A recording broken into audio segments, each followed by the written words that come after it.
Hello and welcome to Cookavit Part 1. This is my first time attending costume college and I'm so happy I can finally be a part of it, even if it's just virtually, because I live so far away from the venue I thought I could never go, but here I am. I was a bit unsure of what kind of video I wanted to make for this occasion, but being everyone's costume mom, Noelle suggested that photography might be an interesting topic to talk about. I want to preface this by saying that I'm not an expert on modeling by any means, and I only started consciously learning about photography last year, but through years of cosplaying and sewing historical clothing, I have learned some stuff along the way, so that's what I want to share with you today.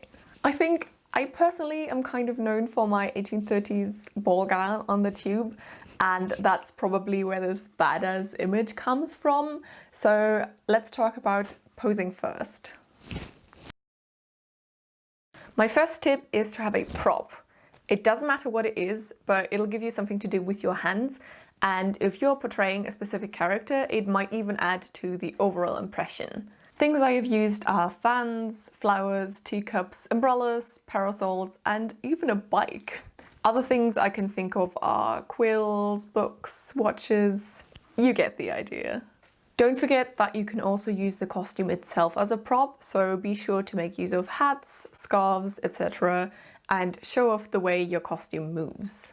With historical costumes, for most eras you'll be wearing some sort of corset or reinforced stays with a long skirt, so the most important part are the hands and arms, and I recommend focusing on that.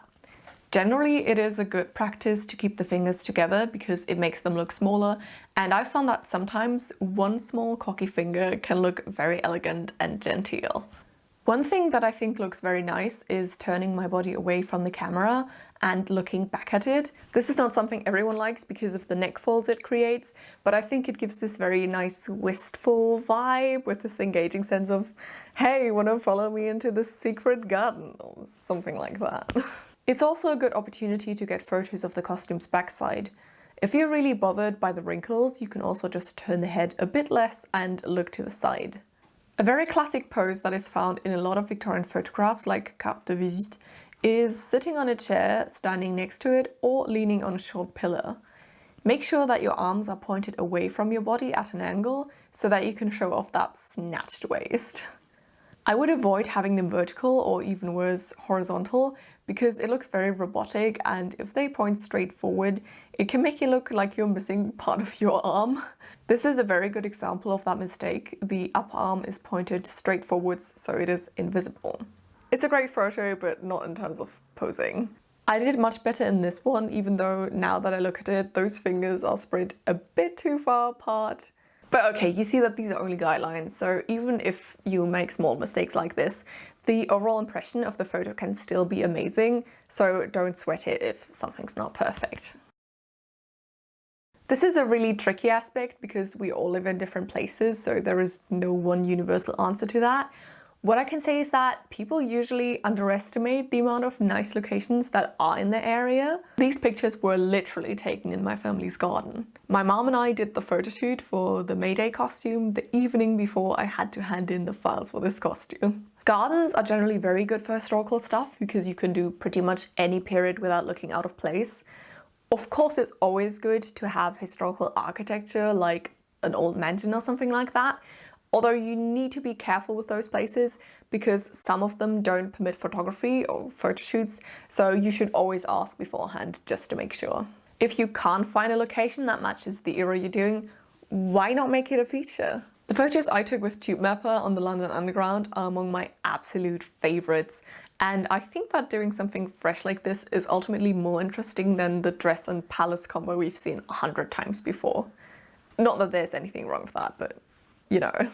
Now, if time is tight or you just want a small, very casual shoot, you can always just ask your friends and family for help. I know this can be a bit of a struggle because some people, especially parents, don't always have an eye for framing or simply struggle to use a camera. But, and I speak from experience, you can make them better photographers by stating exactly what you want. Describe the kind of composition that you want.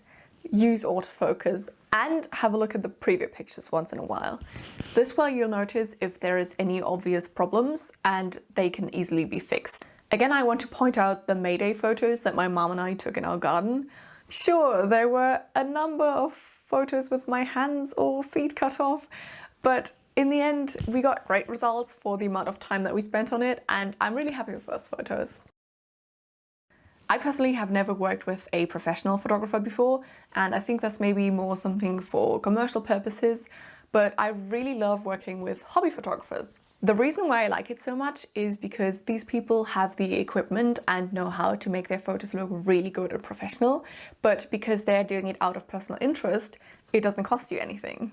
I would say that most hobby photographers really like taking photos of costumes because they're always looking for subjects that are unique and interesting, although that might of course depend on their personal style. You're probably wondering, how do I find such a person? And there is no one answer to it. Again, I'm sorry. Generally, put yourself out there and sometimes they'll come to you. So, story time. A few years ago, I was making the costumes for a theatre play and we put a photo of those costumes on the poster to advertise it. Tom, a photographer who was looking for models in historical dress at the time, found those posters and contacted us. He specializes in collodion photography, so we had multiple shoots using this technique and also took some analog pictures. Over the years we became friends, so he took photos of my final uni costume, even though I wanted color and he doesn't really do that anymore. So as you can see, this is a symbiotic relationship where we both get something out of it. If you get approached by someone, always check out their portfolio or website. If there is none, that is suspicious, would not recommend. If you don't want to work with someone for whatever reason, there is no shame in refusing. Just politely say that your styles don't match up. Your topmost priority should always be that you feel comfortable with that person and that it's worth your time. Always make sure that you've discussed the contract beforehand that defines the terms of use, and always bring a friend to at least the first shoot. You can just tell the photographer that you're bringing an assistant, and honestly, I would also recommend that for every other costume shoot, because who's gonna arrange that train, huh? I don't even know what I'd do without my sister, who's always arranging my skirts to lay properly, adjusting my hair, helping me with my pose, etc, etc. The photographer will benefit from this too, because who doesn't need a slave to hold the reflector? No, seriously, assistant is a really underappreciated job, so make sure to give your assistant some love. Last year, I bought a proper SLR to make videos, and since then, I've been the photographer myself on some occasions. Now, obviously, this doesn't get me any photos of myself, but consider this. If every costume maker, or at least more costume makers, got into photography, we'd all have costume friends who could take cool photos of us, and we could take cool photos of them in return. I'm a genius, am I not? Avoid direct sunlight, unless it's golden hour. Seriously. One might think that to get a nicely lit photo, you need loads of light, but that is not true. Direct light will lead to overexposure, and that is not a good look. For most purposes, what you want is a soft, diffused light. You can usually get that on cloudy days or indoors, and if there's any areas where you need more light, a reflector or an LED light will come in handy. Generally, the sunlight will be the worst around midday and the best in the morning and evening. One of my favorites is golden hour light. It's a very beautiful soft light that you can only get an hour after sunrise and before sunset, and it's just perfect for those dreamy shots. It might be a bit cheesy, but I also really like lens flare. It's this effect of sprinkled bits of light that you get when you have the camera pointed straight at the source of light. The color and size varies from lens to lens. Let's start with the basics. If you're unsure of where to start, I would either go with symmetry or the golden ratio. This is by far the easiest thing to do and pretty self-explanatory. If the subject is placed in the middle of the picture, our eyes are immediately drawn to it, and it works best when pose and background are mostly symmetrical too. I wouldn't recommend it for more plain costumes, but if you have a big gown and want to add some drama, this is perfect. The golden ratio is a guide to help you frame your subject in a very aesthetically pleasing manner. Cameras often have these guidelines that split the screen into 9 parts, 1 line on each third, and that is to help you find it. Make sure the point of focus is on one of these lines, or better yet, the point where 2 lines meet, and you have a nice composition. I recently invested in a lens with high aperture. Those are the lenses with the low f number, to say it correctly, And they give this really nice blur effect that is called bokeh and beautifully underlines the depth of field. You can make the most ridiculous things look high quality like this. One of my favorite ways to spice up a composition is to introduce some dynamic angles and lines. When you photograph something from below, aka front perspective, that instantly makes it look more dramatic and also lengthens the legs because the part that is closest to the camera will always appear the biggest. On the other hand, if you take a photo from above, so bird's eye view, it can make the subject look smaller and cuter, or help to emphasize that the subject is looking directly at the camera, so it gives it more intensity.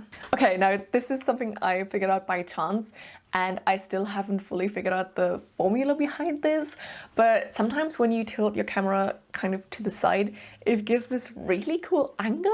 This only works with a pose that sort of balances out the composition. It's hard to explain, but have a look at those lines. The way the arms and upper body are posed complements the tilt and forms a V shape that really draws your eyes to the subject. Lastly, I just want to say, be creative with your concepts. Sure, doing something historically accurate may be pretty, but it's been done many times before, and I got some of my most interesting photos by just fooling around and pretending I was serious. Go meter. Go crazy, just do whatever feels right, I guess. In the end, a picture can be striking regardless of how historically accurate it is, because if you do something with the utmost confidence, it will be authentic. And that's it for my tips. I hope this was helpful and motivated you to go out and take some photos. Enjoy cooking with it, and if you're still in need of an accessory for your shoot, my fan painting tutorial featuring my sister will be out on Sunday, so see you then. Bye bye!